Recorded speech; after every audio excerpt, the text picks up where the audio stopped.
kalau ada yang tokoh pewayangan yang tangannya banyak itu ya kayak Siwa. Ya, jadi artinya mungkin tokoh politik itu memang dia harus bisa mengerti semuanya, walaupun mereka tidak harus tahu untuk ilmu-ilmu itu. Harus mau mengerti semuanya, tapi nggak harus mendalami ilmu tersebut. Iya. Oh. Karena itu kan bisa dipelajari. Iya, Karena iya, kan iya, kita ini dilahirkan tidak harus mengerti semuanya, betul, semua ilmu, tapi kita wajib lah. Nanti nggak laku dong yang punya spesifik mereka ahlinya. Mau bicara kesehatan apa ya undang aja ahlinya, tapi paling tidak kita tahu apa yang sedang dihadapi di masyarakat. Ya tadi dipikir kita politisi itu udah ngerti kabeh ya, kayak gitu. Artinya kan seperti itu. Iya. Ketika bicara buruh, ya kita harus paham tentang aturan itu. Karena apa? Ya tugasnya anggota dewan apa sih? Ya salah satunya itu legislasi. Nah, yang di sana pokoknya kan nggak ada dewan itu khusus dari fakultas ini nggak ada. Nggak ada ya? Tidak ada. Kenapa nggak ada, Mbak? Nah itu dia. Mungkin staf ahlinya nanti akan membicarakan tentang itu, mungkin akan di sana yang harus dia pahami itu. Makanya seorang politisi juga non-sewu, mereka juga harus tadi literasi, ya juga harus belajar untuk banyak-banyak membuka literasi. Jangan sampai dewan itu ya menteko, ya hanya ikut kunker gitu ya, tapi mereka ngadepin orang demo mereka nggak berani. Sebentar, ini banyak yang nggak tahu kunker nih Mbak, kunjungan kerja atau maksudnya? Iya, kunjungan kerja. Saya Mbak Vida silakan minum dulu. Mancing nih Pak RT nih. Bu RT nih kemana nih Pak? Bu RT nih baru rapat kenaikan harga. Rapat ini apa? Posyandu. Wah. Ya, Pak, jadi biar anak-anak nggak stunting ya Pak. Aku mau ngomong sama Bu Dewan nanti. Iya, jadi kalau bicara tentang perempuan itu berkiprah di politik, saya rasa itu mungkin malah semakin banyak sekali yang akan yang memang kena dampaknya. Produk politik dari mulai bangun kita ngelewatin jalan. Jalan itu produk politik nggak? Ya iya. Di kampung yang paling bahaya. Jalan jeblok-jeblok nyiprat sing kena wong tok numpak motor nanti bakal kena dia kecelakaan. Iya. Itu adalah produk. Meh nyebrang. Dia jalan yang ini. Alat rambu lalu lintas yang dia sudah mulai kusam-kusam itu produk politik enggak? Produk politik. Jadi all of life. Of life ya. Jadi yang kelihatan itu sudah termasuk produk politik ya. Tentang kesehatan semuanya itu adalah produk politik. Itu ngelihat anak sekolah itu juga produk politik juga. Iya sih, betul sih. Saya juga merasakan itu di dalamnya ada komite-komite itu. Ya, kayak apa. Jadi saya saya lebih setuju bahwa itu di produk politik perempuan memang harus lebih banyak berkiprah. Kemudian anak-anak muda ini mereka terjun juga mulai banyak. Karena sekali lagi kadang politik ini perempuan tadi saya bilang menjadi komoditi ketika aturan perundang-undangan partai politik. Syarat partai politik minimum 30% pengurus adalah perempuan. Pendirian partai politik 30% adalah perempuan. Iya. Oke. Berarti butuh dong perempuan. Iya dong. Oke, perempuan. Kemudian lagi masalah pencalekan. 30% harus ada perempuan. Oke. Kemudian ada aturan lagi di dalam 30% lagi di dalam urutan di dalam dapil harus ada perempuannya. Tetapi adakah aturan yang itu mencakup zona ketika jadi nanti 30% di dalam zona itu harus minimum adalah perempuan, 30% caleg perempuan atau dewan perempuan. Bukan caleg, dewan perempuan. Kan bicaranya tadi tuh udah mulai, tetapi tanpa makna bahwa ketika jadi ini di zona, bicara zona. Zona itu sudah memenuhi nggak? Nanti jangan-jangan di sebuah dapil itu nggak ada dewan perempuan. Tapi dulu ketika didengar ayo semuanya nyalek nih, wah, sampai dicari perempuan untuk apa nama kelengkapan harus ada perempuan begitu. Jadi ya sudah, padahal pemilih yang terbanyak itu adalah perempuan. Penentu perempuan. Coba di dalam rumah itu ketika ibu ya manut ibu wae anaknya kan kayak gitu. Kan ada istilah Bu, Mbak Vida, kan ada istilah itu kadang-kadang kalau misalnya nih aku kemana-mana gitu kan, duitku mau sidik, aku mesti pampering ini Mbak, karo Bu Kapolda digawani duit sidik bro. Ya betul ya.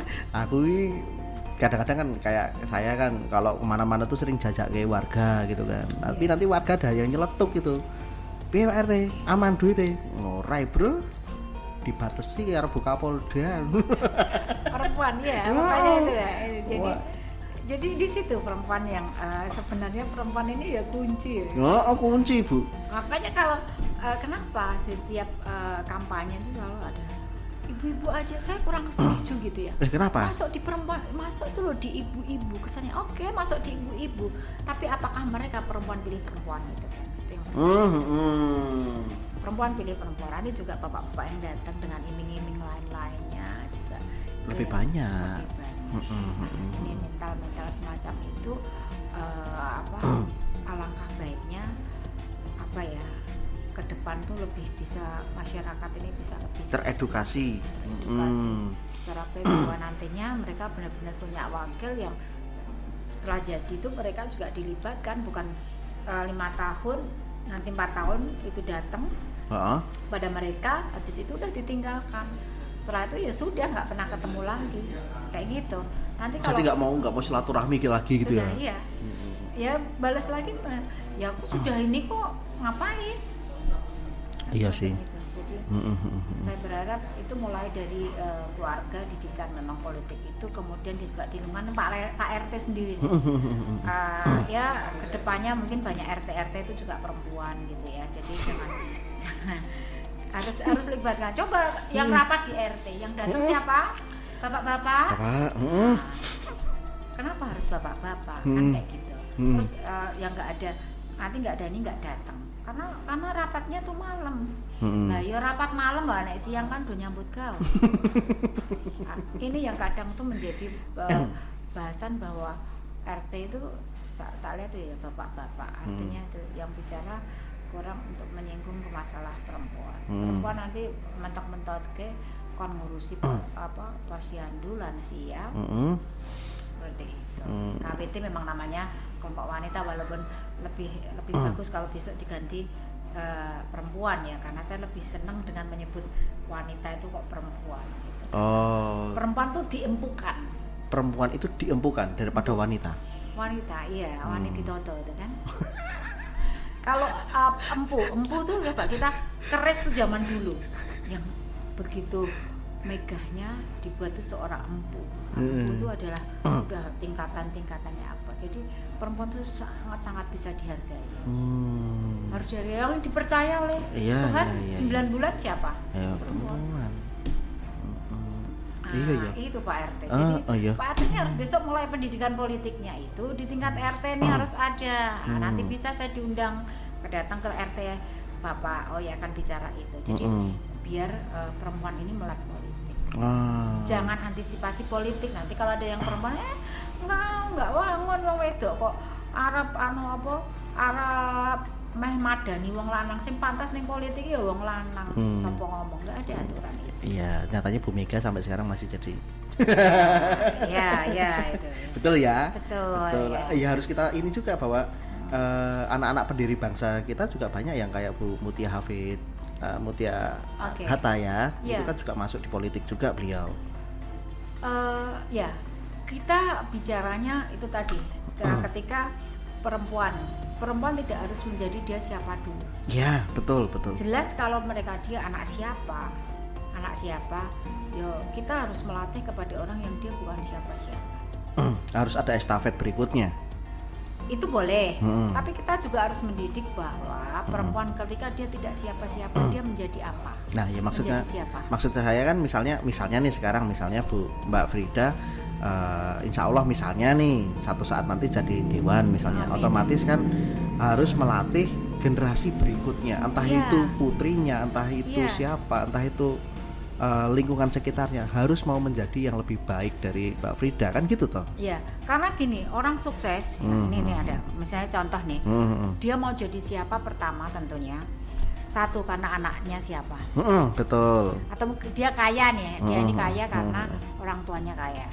Yang kedua karena dia kawin sama orang kaya. Ketiga adalah dia usaha sendiri. Nah, kita produk yang mana? Kalau kita produk adalah kita produk mandiri sendiri, tidak anaknya siapa dan bukan dengan siapa, ya kita harus belajar, kan seperti itu. Harus berani fight. Ya, harus berani fight. Itu yang kita bicara kepada generasi penerus ini, bahwa kamu harus tangguh di setiap ini. Jadi jangan terus berputus asa, aku kan bukan siapa-siapa. Sekarang tuh kalau nggak ada anaknya ini, jangan pernah berharap jadi ini. Oh jangan, itu adalah bahasa-bahasa yang saya tidak setuju. Privilege itu hal yang lumrah ya Bu ya. Iya. Mbak ya, harga yang maksudnya privilege itu kan hal yang lumrah. Untuk misalnya aku punya privilege A B C D itu hal yang lumrah, tapi akan lebih hebat lagi adalah ketika kita bukan siapa-siapa, kita menjadi apa. Iya itu, dan kita harus bisa menghargai itu, dan lebih kepada masyarakat juga harus bisa melihat bahwa sebuah prestasi ya, betul. bukan sebuah warisan. Jadi kita bicara prestasi, artinya warisan boleh oke, tapi prestasi diimbangi dengan prestasi yang memang bagus.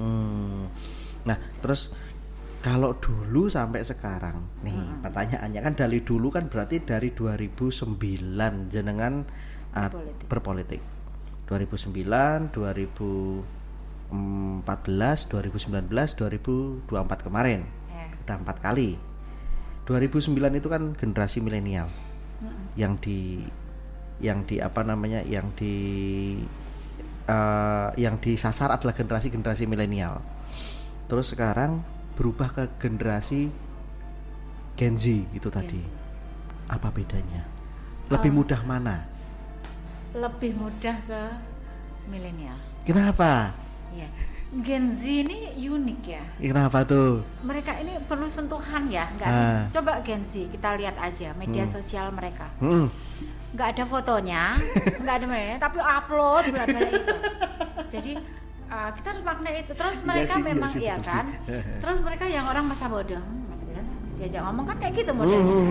Lebih kepada mereka, kalau milenial ini lebih mau membuka wawasannya, masih mau ya. Artinya apalagi tokoh-tokoh milenial kan memang sudah banyak nih sekarang ini, tokoh-tokoh apapun lah ya. Kalau Gen Z ini memang perlu sentuhan khusus. Kita tidak bisa menyalahkan karena itulah zaman.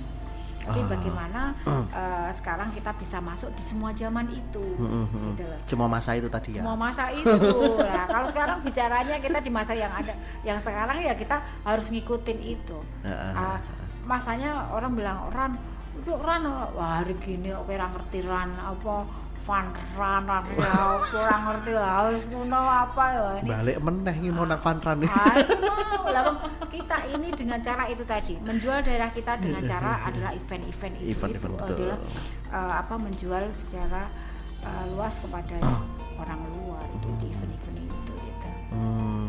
Tapi dulu belajar politiknya dari mana, Mbak Frida tuh? Saya belajar politik itu karena saya terlahir ya orang tua saya memang produk politik. Jadi di partai juga kah? Bapak saya dulu memang bukan di partai ya di partai. Oh, jadi, di partai juga. Tapi saya melihatnya zaman itu lebih kepada ya senang aja, terus aktivis gitu ya. Nah, aktivis itu ada di opo-opo meh ngopo gitu kan. Ya, kita kalau di politik karena kita punya tujuan. Kalau di politik itu kalau nggak punya tujuan ya udahlah di ormas saja gitu kan. Gitu, di politik orang bilang kan gini, kalau di politik tuh ada dua mas tujuannya. Apa?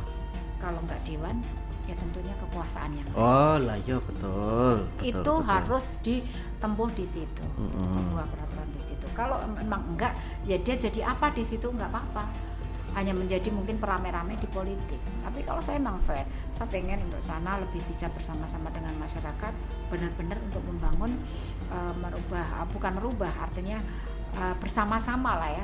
Saya senang dengan berjalan itu bersamaan dengan masyarakat, itu diajak maju bersama tentang hal untuk berbau perempuan, untuk mereka itu tadi jangan antisipasi politik, dan sang laki-laki berpolitik ini juga dia jangan kasih dong kesempatan politik perempuan ini, perempuan berpolitik. Iya.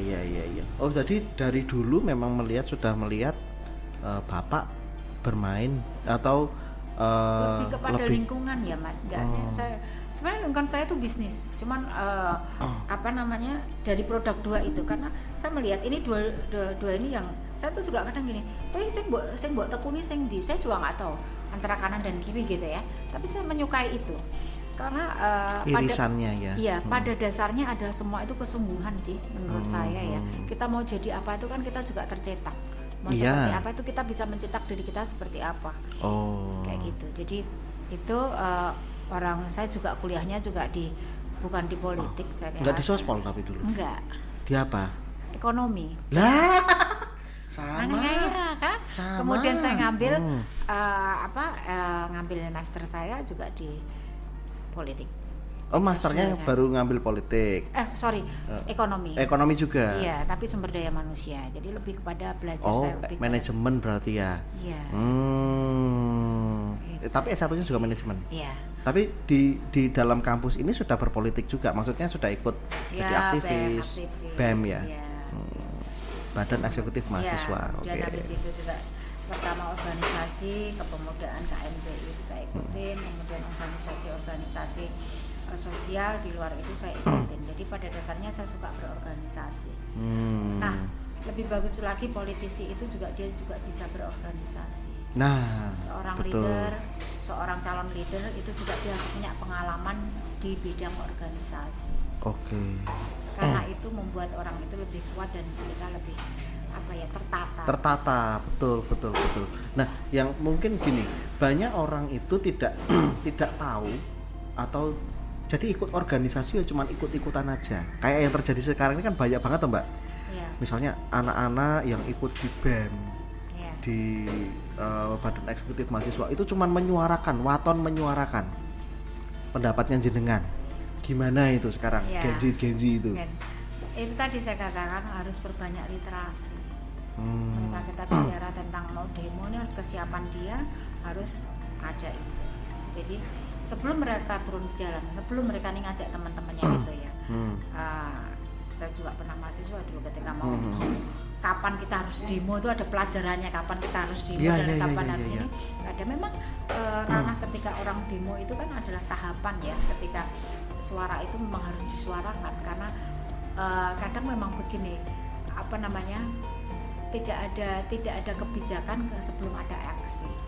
Ya betul. Kan gitu. Jadi itu memang wajar dan itu adalah pendidikan politik untuk masyarakat memang harus begitu. Jadi kita juga jangan anti ada adik-adik kita yang itu demo. Artinya mereka bisa itu diarahkan. Oke, dengan demo itu mungkin kita ajak mereka berkumpul, kita dengar komunikasi seperti apa yang mereka inginkan. Itu nantinya aturannya seperti apa, kemudian ada tindak lanjutnya nanti seperti apa, jangan dihentikan di situ. Nah, ini yang terjadi kadang nih akhirnya menjadi sebuah kekerasan, sebuah kerusuhan, itu akhirnya merugikan semua pihak. Ini memang harus dihindari dan ini juga Genzi sendiri juga harus dia tahu maknanya, jangan sampai menjadi ikut-ikutan, tidak tahu apa yang mereka lakukan. Karena saya pernah ketemu gitu anak-anak pada luka semua pas waktu zaman demo buruh itu, saya nggak tanya. Demo buruh yang kapan?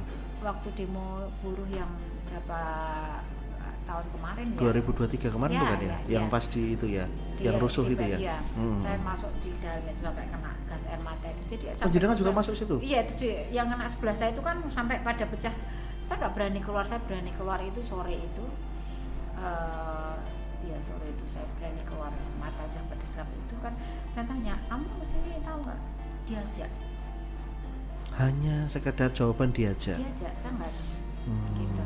Dan dia, aduh kalau kamu kok gini, terus orang tua kamu pamit orang tuamu nggak? Katanya dia terluka gitu ya. Artinya dan ini harusnya makanya saya bilang bahwa pendidikan politik harus terbuka di dalam rumah tangga juga. Di dalam keluarga itu juga harus ada pemahaman kepada anak-anak sekarang ini ya, ada Genzi ini juga tentang mereka ini mau ngomongin apa gitu loh, mau demo tentang apa, itu juga harus dibicarakan. Nah, memang paling bagus ketika orang tua ini paham. Kalaupun enggak juga dia harus literasinya juga lebih banyak lagi. Dan pendidik nomor 2 itu adalah di kampus, itu juga dia harus paham untuk pemahaman itu kepada anak didiknya. Jangan sampai nanti dia pergi demo itu, kampus tuh harus bertanggung jawab. Jangan sampai dia tuh pergi tuh nggak ada apa ya, semacam izin dari kampus. Nah, ketika ada sesuatu hal kan Iya. ngertiin ya. Ya, tapi gini Mbak Vida, aku dulu juga di badan eksekutif juga, mahasiswa juga saya dulu sempat tahu yang PMA, penanaman modal asing. Nah, waktu zaman Pak SBY waktu itu ya. Nah, itu aku juga turun ke jalan, terus apa namanya sampai masuk DPRD juga waktu itu. Tapi nggak chaos, kita damai. Walaupun dikawal polisi tuh dari Tugu sampai ke titik nol, kita dikawal sama polisi, tapi damai, tapi enak, syahdu gitu loh. Jadi nggak merasakan, kita mengaspirasikan, menyuarakan tentang penanaman modal asing waktu itu. Dan tapi ya itu tadi bener kata Mbak Vida, aku sebelum ada turun ke jalan, saya juga manggil dulu pakarnya, Iksanuddin Nursi. Ya itu yang saya panggil waktu itu. Saya suruh mereka untuk apa namanya, Bapak Iksanuddin Nursi itu saya panggil mentir ya, artinya yang memberi pengetahuan. Betul, sama Pak siapa itu yang di dari Gajah Mada itu, waktu itu saya lupa namanya juga. Itu juga Rafrison Baswir, Pak Refrison. Nah itu juga saya minta duduk bareng, ini bareng, dan dia mengumpulkan semua tentang tidak bagusnya PMA apa, bagusnya PMA apa, dia sampaikan semuanya. Jadi ada bekal. Teman-teman yang mau demo itu ada bekal. Nah, kebanyakan kalau yang sekarang kok kayaknya gak itu ya Bu ya. Katon mong, wah ini koyo ngene. Lihat dari TikTok, lihat dari ini, wah langsung ini. Dan banyak lagi kompornya itu. Lah itu angelnya di situ loh. Nah, yang ibaratnya bahasa yang menunggangi gitu ya. Iya betul, yang menunggangi. menunggangi. Artinya ini kan juga harus, makanya menjadi generasi muda ini yang harus memang cerdas. Artinya mereka berpikirnya tuh ojo waton, karena imbas apa yang dilakukan tuh pasti apapun ada imbasnya. Iya. Mereka harus ingat itu. Enggak imbas imbis ya. Ya imbas imbis. Mereka berpikir pergi itu harus ya tadi paling enggak ya pamit wong tuane sih. Iya. Kampus juga harus tahu karena mereka dalam koridor kampus. Betul. Mereka menggunakan alma mater yang mereka mengatakan kami dari dari BEM ini lah. Berarti kan alma mater kan. Iya. Berarti kampus juga harus bertanggung jawab penuh terhadap itu.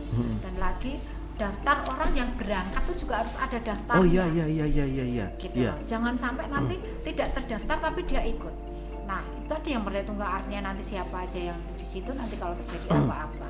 Nah, ini yang yang wajib bahwa ada pengetahuan tentang itu. Dan memang harus lagi ya, saya nggak tahu ini resiko-resiko dari demo itu kan pasti banyak hal. Banyak. Ada chaos, mungkin ada yang baik-baik aja, ada yang mungkin berakhir dengan damai. Nah, ini juga harus ada perlindungan. Jadi saya tuh pengen gitu ya, artinya semuanya itu, apalagi khususnya di Jogja, jangan sampai di Jogja ini menjadi kisruh, orang luar jadi kisruh di sini. Lah betul. Jogja sudah sangat ya humble. Yang orang terkenal dengan Jogja itu yang lain. Kita beda mungkin dengan di Jogja dengan daerah yang luar ya. Di Jakarta atau di Semarang. Orang pada mengira bahwa ya ini Indonesia kecil ya. Kamu datang ke Jogja loh. Sebagai kita tuan rumah. Kemudian seperti kita masuk di rumah orang. Ya jangan bikin kisruh. Kan seperti itu. Iya. Saya kurang sepakat ketika mereka pokoknya bebas kayak gini, enggak ada. Artinya kalau kamu masuk Jogja ya hargai. Artinya empan papan. Kita ini orang Jawa juga kan. Iya. Di mana pun dipijak di situ kan. Langit dijunjung. Pengetahuan itu kepada anak-anak muda ini juga harus lebih peka. Sekarang ini kan kepekaan ini kan. Kepekaannya itu dulu. Nah, segini Mbak, aku juga menarik juga adalah kalau kita bicara wanita dan politik. Dulu waktu saya mahasiswa, itu waktu aku sempat menyelesaikan studi dulu, itu ada juga teman-teman saya yang perempuan-perempuan itu jadi kepala departemen di satu lembaga satu ini. Dan itu saya bisa bilang memang harus itu tuh harus diteruskan. Jadi jangan mandek cuman sebagai aktivis gitu loh. Nah, yang saya sayangkan adalah mereka nggak tahu setelah itu di mana dan bagaimana role-nya. Aku harus setelah itu tuh dia bagus waktu di kuliah, tapi setelah lepas kuliah ya wes aku tak memenuhi kebutuhan, aku idealismenya tuh hilang. Kalau menurut Mbak Frida yang ya dari dulu sampai sekarang ini bisa sustainable kayak gini, ini gimana itu? Kok harus bagaimana sih? Ya, menjaga sustainable, menjaga namanya konsistensi itu tidak mudah. Karena itu akan kembali kepada pribadi kan, kalau itu kembali. Nah, kadang dengan tuntutan zaman lagi, dengan tuntutan kebutuhan orang berubah. Itu tadi yang dulunya ini sekarang ketemu, aku ya tadi aku jadi ini dan sebagainya. Sebenarnya itu tidak apa-apa. Tetapi dia harus punya pemikiran, memang pemikiran itu bisa diturunkan kepada siapa atau dititipkan. Artinya dulu yang demo kayak gitu, sekarang tiba-tiba nggak ada bicara dan ya non sewu ada yang kadang karena tuntutan gitu ya, terus dia jadi apa kayak gitu yang akhirnya seperti itu ya. Memang ini yang kadang kita ya nggak mudah ya, perempuan nggak mudah, nggak artinya dunia ke politik itu perempuan resikonya juga sangat besar sekali karena politik nanti ke depan yang mau jadi apanya itu kan juga tidak bisa sendirian karena mereka akan berkelompok. Betul. Di dewan itu nanti pun kan akan berkelompok, dia tidak bisa menyuarakan juga sendiri, tapi semua harus kolektif kolegial. Itu yang yang memang kita harus kita tanamkan kepada perempuan ini. Saya kira itu tadi jiwa sustainable, konsistennya itu harus dia asah terus gitu. Harus diasah terus. Jangan pernah berhenti belajar. Jangan pernah berhenti belajar. Nah, nih cita-cita Kartini, cita-cita Cutnya Adin masih sangat panjang untuk kita perjuangkan sampai sekarang. Wede, ini Kartini zaman now ini. Iya dong, gitu. Iya. Bukan hanya sekedar di tanggal 21 April atau Hari Ibu kita pakai sanggul ya, pakai itu akan sangat merepotkan ya, artinya pakai jari. Tapi banyak ibu-ibu sekarang masih gelem nganggo sanggul loh, Mbak. Lah iya. Repot itu kan, repot dari sasak nanti juga itu rambutnya rusak. Kayak gitu. Padahal ada filosofinya. Ada filosofinya, tidak ada apa-apa, itu budaya. Itu budaya. Budaya tetap kita pertahankan budaya, mungkin hal-hal yang lain juga kita lakukan. Seperti itu. Nah, tahu nih kalau misalnya nanti anak-anakku pada denger semua nih, kan kita ngobrol kayak gini ini kan nggak ini, tapi pesan apa dari Mbak Frida selaku orang yang pernah nyemplung dan sekarang masih berkompetisi di dunia politik kepada anak-anak muda yang sekarang ini, apa pesannya? Jangan a priori itu apa? Jangan anti ya. Anti. Jangan alergi terhadap politik gitu aja. Jangan alergi terhadap politik ya, karena politik itu sebenarnya ya bisa dilalui dengan cara bersenang-senang kan gitu kan, artinya seperti, jadi jangan tegang, jadi jangan kening berkerut di politik itu, nggak usah kening berkerut gitu, tapi lakukan kita dengan etik gitu. Jangan baper ya Mbak ya. Iya, habis baper itu. Nah ya kalau sekarang coba TikTok orang lebih cepat hafal. Ya. Tapi gimana dia menghafalkan sesuatu yang harus dihafal, undang-undang apaan itu serah. Tentang bicara sekarang kekerasan nih yang sangat memprihatinkan. Nggak habis pikir itu kan. Ini harus paham. Generasi sekarang harus paham. Jadi sebelum melakukan segala sesuatu mereka harus paham tentang aturan itu. Jadi memang harus ada harus ada. Pokoknya jangan anti politik. Jangan anti politik gitu ya. Iya, jangan sampai aku nggak mau, aku nggak milih, besok yang tak pilih besok paling juga kayak gitu aja ya. Ya gue kesempatan kamu itu yang bisa ibaratnya kamu bisa mendemo ya terhadap mereka. Ya janji politik mereka apa ya gue kudu wani milih, wani nagih. Oh iya betul. Kayaknya pernah lihat spanduk itu deh. Tapi itu masa lalu. Ya, kita ambil sesuatu yang bagus ya, gitu kan. Artinya itu ya. Makanya aku ngomong loh, Mbak. Iya, jadi berpolitik itu tadilah yang konsisten aja. Iya, Ojo iya, ya, iya, kita iya, sudah jadi ya terus lali asal usul. Iya. Makanya kan Jangan sampai kacang lupa sama kulitnya gitu toh. makanya filosofi Jawa itu kan bagus. Heeh. Ojo dume. Aja dume. Iki asale saka ngendi. Kan Heeh. kayak gitu tuh yang memang harus ada di dalam diri kita. Iya.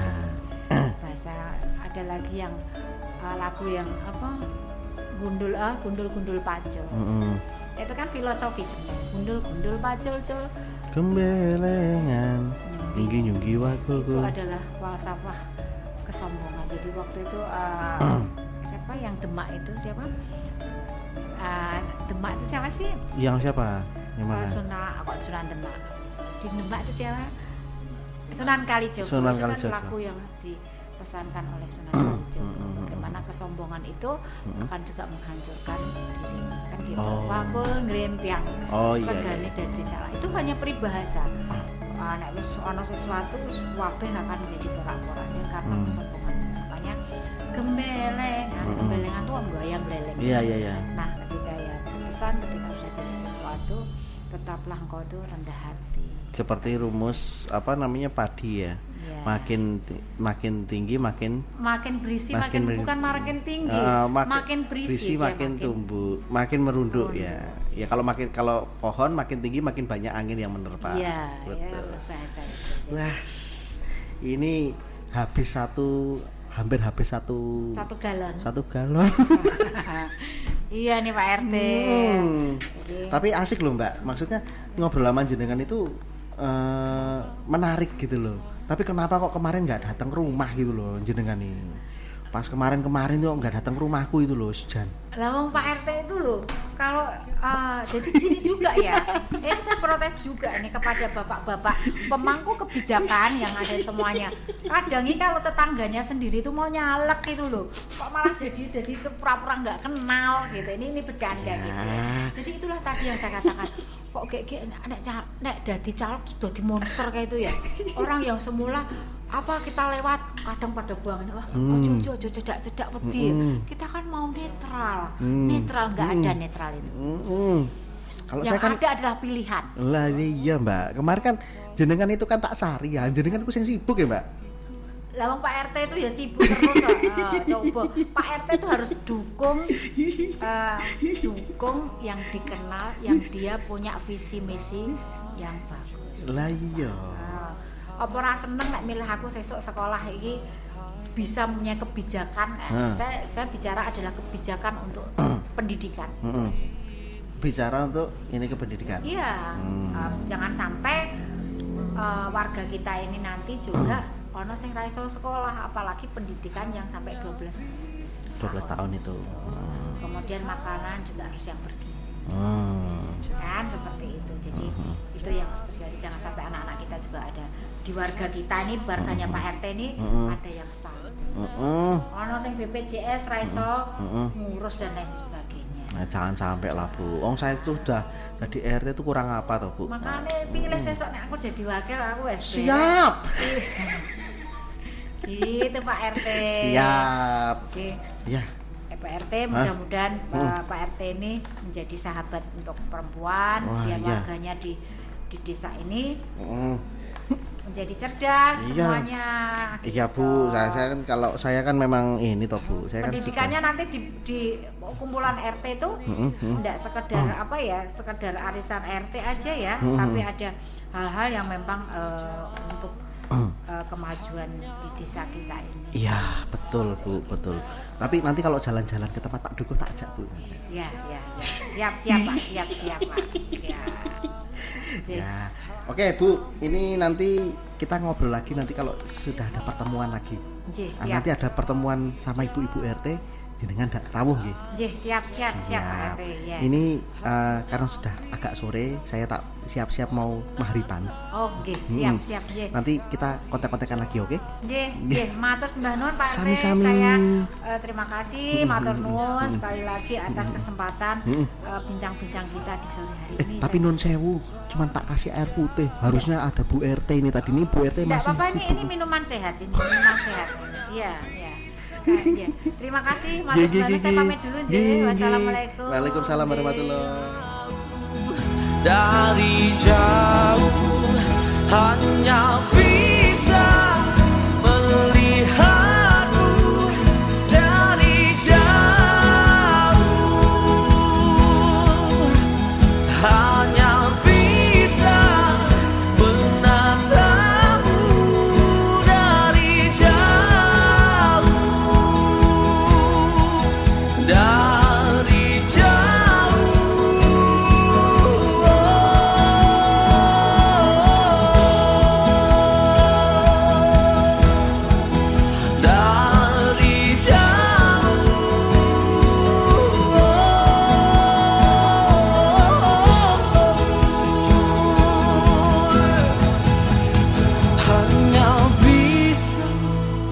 melihatmu dari jauh, dari jauh.